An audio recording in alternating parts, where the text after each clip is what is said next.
علیہ الصلوۃ والسلام اور اصحاب گامزن تھے کہ راستے میں قیام کیا تو ایک قبیلے کی صلح کروانے کے لیے حضور علیہ السلام تشریف لے گئے. وہاں کچھ تاخیر ہو گئی تو صحابہ نے حضرت ابوبکر صدیق کو کہا کہ حضور رک گئے ہیں تو نماز کا وقت جا رہا ہے، آپ نماز پڑھا دیجیے. حضرت ابوبکر صدیق رضی اللہ تعالیٰ عنہ مصلی پہ کھڑے ہو گئے. اب نماز شروع ہوگی، ادھر سے حضور بھی فارغ ہو گئے تو آقا کریم تشریف لائے. تو آقا کریم علیہ السلام جو ہی تشریف لائے تو صحابہ کی صفیں بندی ہوئی تھی. حضور کو دیکھا، انہوں نے راستہ چھوڑ دیا. پیچھے سے لے کر کے مصلی تک صحابہ نے حالت نماز کے اندر حضور کے لیے راہ کشادہ کر. کاش کہ یہ حدیث سب لوگوں نے پڑھی ہوتی اور امت میں اتنے فرقے نہ بنتے اور یہ سوچ کبھی نہ پنپتی کہ نبی کے خیال سے نماز ٹوٹتی ہے. یہاں تو راستے چھوڑے جا رہے ہیں، یہاں تو پروٹوکول دیا جا رہا ہے. اللہ اکبر. اور یہ حدیث کہیں چھپی نہیں ہے، بخاری کے اندر چھپی ہوئی ہے. اللہ اکبر. آقا کریم علیہ السلام تشریف لائے تو صحابہ نے راستہ چھوڑنا شروع کر دیا. نماز بھی چل رہی ہے اور حضور کا راستہ بھی چھوڑ رہے ہیں. بالکل حضرت ابوبکر صدیق کے پیچھے آ کے حضور کھڑے ہو گئے. ابو بکر لا یلتفت یمینا ولا یسارا. جب آپ نماز پڑھتے تھے تو نہ دائیں دیکھتے نہ بائیں دیکھتے، پوری توجہ انہماک ہوتا. وہ اپنی کیفیات کے جہان میں ڈوبے تھے اور حضور آ کے پیچھے کھڑے ہو گئے.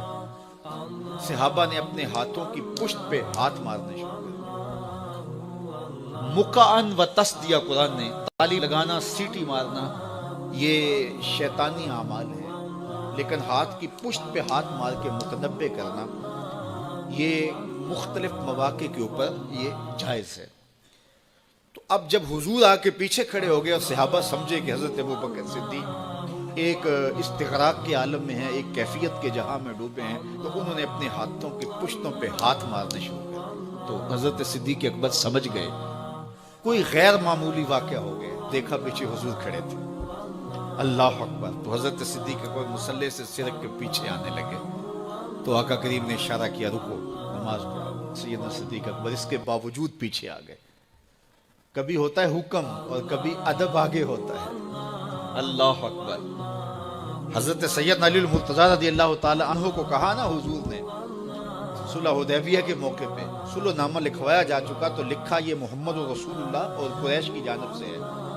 تو عروہ نے کہا اگر محمد رسول اللہ مان لیں ہم تو پھر لڑائی کس چیز کی ہے؟ تو اس لیے محمد رسول اللہ نہیں، محمد بن عبداللہ لکھا جائے. تو وہ اس بات پہ بضد ہو گئے اور اگر ایسا نہیں ہوتا تو معاہدہ ٹوٹ رہا تھا. تو حضور نے حضرت علی المرتضیٰ سے کہا کہ چلو رسول اللہ کا لفظ مٹا دو. عرض کی میں تو نہیں مٹاؤں گا، میں تو نہیں مٹاؤں گا، یہ نام میں تو نہیں مٹا سکتا. پھر حضور نے خود مٹایا.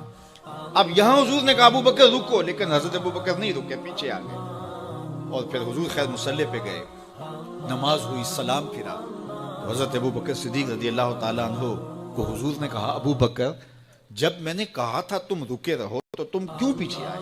تو سنو حضرت ابو بکر نے کیا جواب دیا رضی اللہ تعالیٰ عنہ. کروڑوں سلام، لاکھوں عقیدتوں اور نیاز مندیوں کے خراج ان کی چوکھٹ پہ عرض کرنے لگے ما کانا لابن ابی قحافہ ان یؤم رسول اللہ صلی اللہ علیہ وسلم. حضور ابو قحافہ کے بیٹے کی جرت کب ہوئی کہ رسول اللہ کے آگے کھڑا ہو کے نماز پڑھائے؟ یہ ابو قحافہ کے بیٹے کی ہمت کب ہوئی کہ رسول اللہ کے سامنے کھڑا ہو کے نماز پڑھائے؟ تو ادب پہلا کرینہ ہے محبت کے کرینوں میں. حضرت ابو بکر صدیق رضی اللہ تعالی عنہ نے اگر حضور علیہ الصلوۃ والسلام کی اطاعت اور حضور کی محبت، ادب، فرما برداری اور جانثاری کے انوکھے باب رقم کیے ہیں، لیکن حضور نے بھی ان کو جو اعزازات دیے. ایک خاتون آئی مسئلہ پوچھنے، آقا کریم نے فرمایا پھر آ جانا. اس نے کہا پھر آؤں اور آپ نہ ملیں؟ تو کہا میں نہ ملوں ابو بکر تو ملیں گے نا. اللہ اکبر. تو اپنے بعد اشارہ دے دیا ان کی طرف کہ میرے بعد میرا نائب ابو بکر ہے. اللہ اکبر. عزتوں کی مسند